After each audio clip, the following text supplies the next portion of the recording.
Beneath the streets of New York, an ancient and primordial evil has been awakened. With it, something equally evil has been awakened in that most wicked of web-slingers, Venom. The symbiote may still be a lethal protector of innocence in New York, but this never-before-seen threat could possibly force Venom to relinquish everything it holds dear, including its human host, Eddie Brock. As Eddie and Venom summon the strength to defend New York against the most powerful foe they've ever faced, there's one more thing standing in their way. Miles Morales, Spider-Man. Two of the hottest creators in comics today, Donny Cates and Ryan Stegman, join forces to put Venom through a nightmare 1,000 years in the making. Hello everyone, Ryan here. So, I'm sure you can tell, I don't know if you can, but anyways, yeah, so I read this graphic novel this month. Venom Rex, I believe that's the title. Venom Rex. And I gotta say, it's definitely one of the best graphic novels I've read. Yes, it's action-packed. Yes, it has a dark/evil kind of theme to it and whatnot, and as to be expected with the character Venom.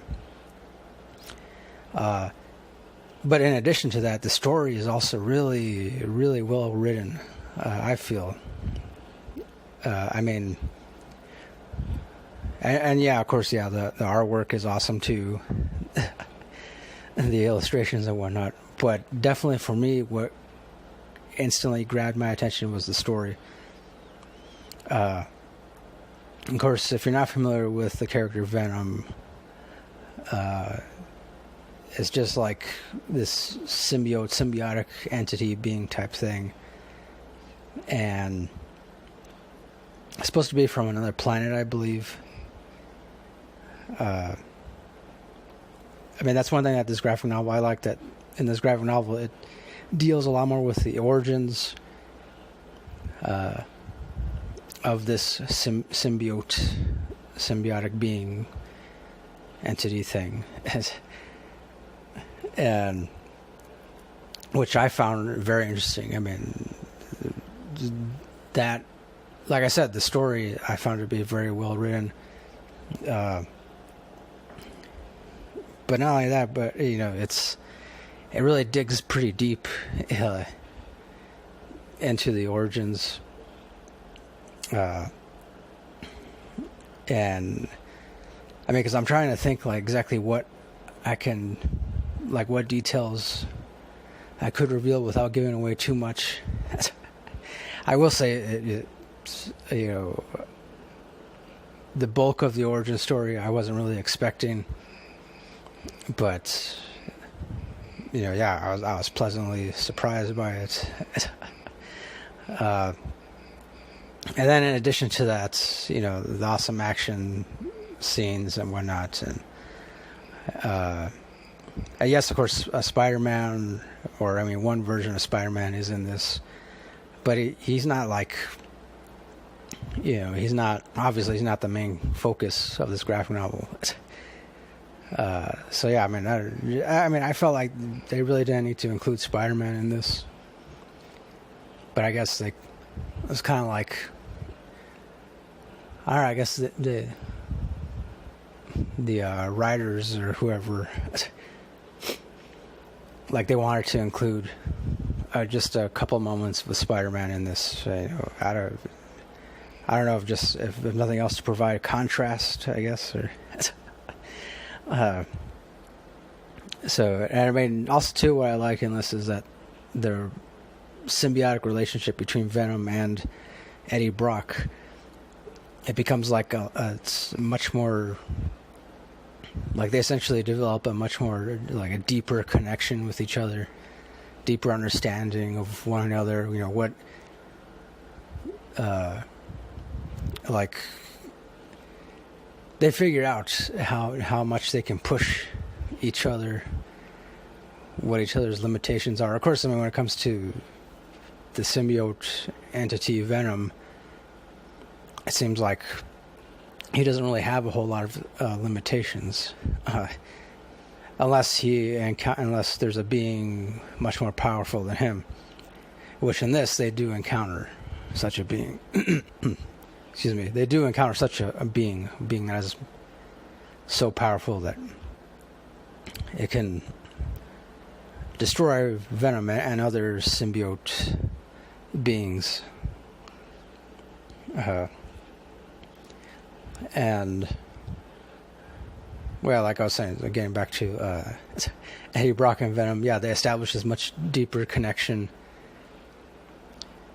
and to the point where it's kind of like, you know, they don't even really have to second guess each other, and they're just completely aware of what each other is thinking, like, even without having to really ask anything, or even, you know, yeah, I don't know how else to describe it. And, you know, pretty much, you know, the rest of what goes on in this graphic novel, it's aside from Eddie Brock and Venom establishing a deeper connection, aside from that,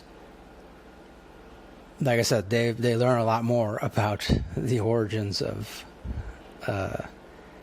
Venom and others like him, you know, because he's supposed to be from another planet where there was once this entire race of these symbiotes, these symbiotic beings, entities, and but of course it turned out that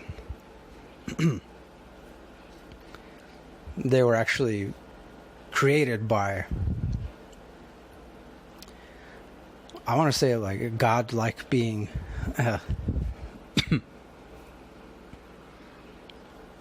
Godlike being, but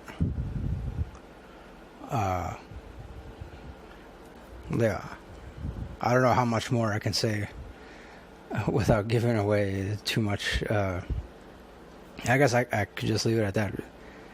They were created by some godlike being, who I guess apparently had always existed, even since way before the universe was created, possibly even way before any universe was created, or any kind of like matter was created. So, which, yeah, I mean, that particular part of the origin story, I mean, I guess I could say, like, if you're not really used to reading or hearing about that kind of stuff, it could definitely go way over your head. But for me, that's something that's really, like, that I've always been interested in. And yeah, pretty much no matter how many times I read about or hear about, or something that has to do with the beginnings of the universe, or, you know, different theories about what could have possibly existed before the universe existed, or didn't exist.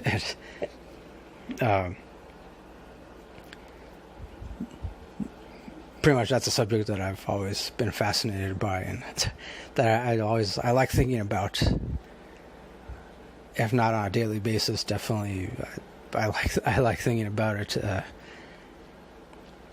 maybe a little too often, or well, yeah, I don't know, that's just me. That's how I've always been, the kind of stuff I've always been into. And so yeah, and then, you know, eventually towards the end, Eddie Brock and Venom, they take on this godlike being and have a pretty interesting battle. Of course, I don't want to give away the end, but because it's supposed to continue. There's a second volume, which I've just barely begun reading the second volume, so it's overall, I mean, I found this very interesting. Like I said, if you're not into these kinds of things where, you know, that speculate on the beginnings of the universe or whatever, And yeah, I could see it going over most people's heads, and like, or rather being a little hard to understand. But here, like I said, it's just right up my alley. So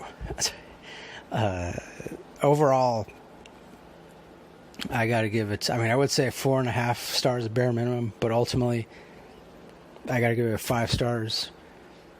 Just because, you know, if for nothing else, just because I really like the story. And, you know, I also mentioned the artwork is awesome. The action in it is awesome. It's not like too cheesy or anything. And I also appreciate that there's not a whole lot of cheesy jokes in this graphic novel, like with most Marvel comic books or graphic novels. And, you know, they insert like a couple of cheesy one-liners here and there. And there's really not a whole lot of that in this graphic novel. I appreciate that. All right, just for me, like I found it refreshing. So yeah, it's definitely 5 stars all the way for me. That'll do it for my review. I do recommend it to Marvel fans, Venom fans,